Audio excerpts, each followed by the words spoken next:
reported today in The Verge. USDA is holding back on rural broadband funding, senators say.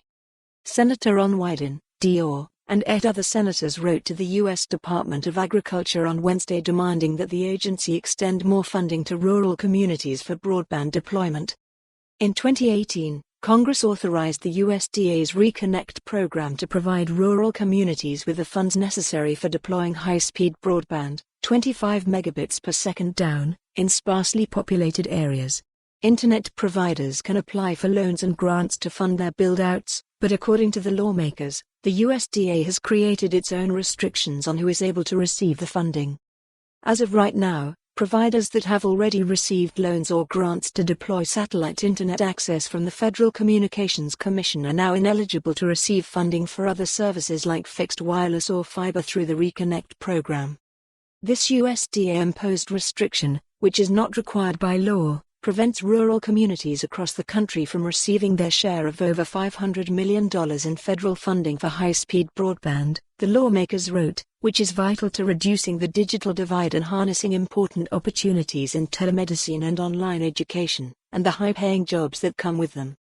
The USDA did not immediately respond to a request for comment. Satellite services like HughesNet and Windstream can connect communities without access to broadband, but connection can be spotty, depending on an area's landscape or if a community is experiencing bad weather.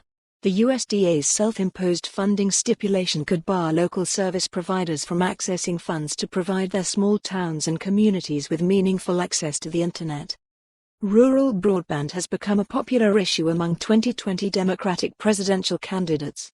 Many candidates want to throw more money at the issue, proposing billions of dollars in grants to solve the rural connectivity problems.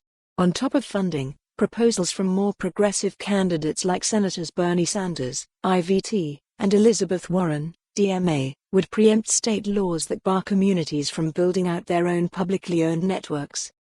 Earlier this year, the FCC voted to approve its new Rural Digital Opportunity Fund, which creates a pot of more than $20 billion for cooperatives, satellite operators, and other telecoms to compete for in order to connect unserved areas across the country. But that plan hasn't won over everyone. Democratic Commissioner Jeffrey Starks wrote earlier this month that the program has similar rules limiting funding grants as the USDA's program.